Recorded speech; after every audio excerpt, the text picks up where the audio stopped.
Hey guys, so today I wanted to talk about something that I think a lot of people tend to underestimate the importance of it when it comes to creating an online course, and that is community. So I truly believe if you can build a strong community within your online course, it is one of the most powerful things that you can do. And that really comes down to just the fact that connection is one of our basic human needs. One of our strongest drives is to connect with other people.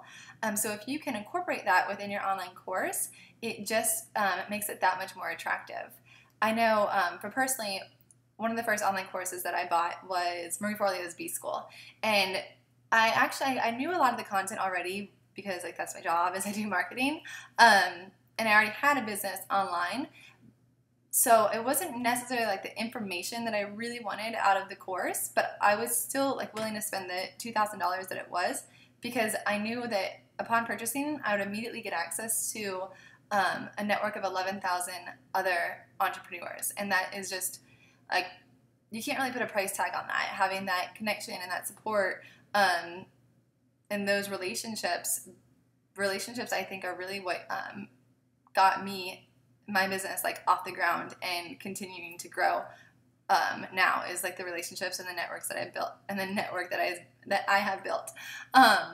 So when it actually comes to creating the community platform, a lot of my clients ask questions well, should it be on Facebook or should we create this whole custom BuddyPress thing on our website, a forum?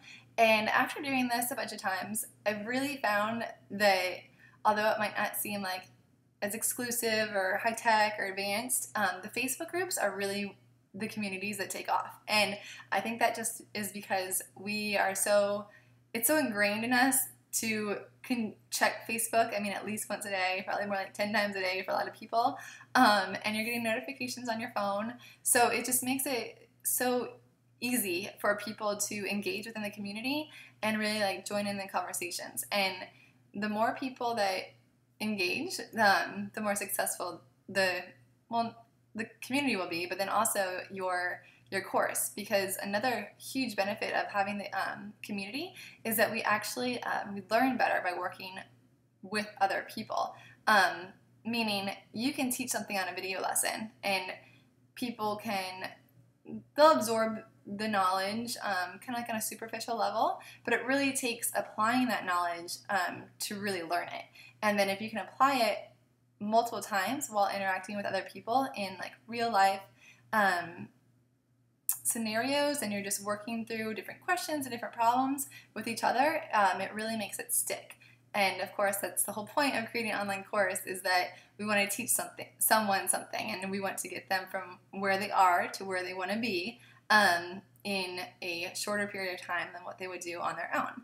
So my last piece of advice or comment, whatever you want to call it, as far as the online course or online communities would be the success of the community really comes down to how involved the leader is. I don't know why that works, why someone else can't just kind of take the reins on it and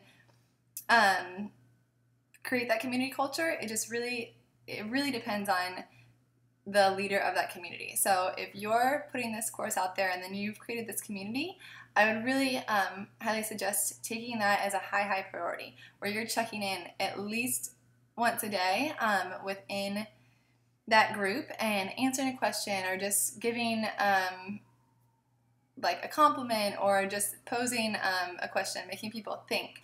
Anyway, it's super powerful, it's really important, and it can make or break your course's success. So I highly suggest putting that into action when you're creating your course content, and let me know how it goes.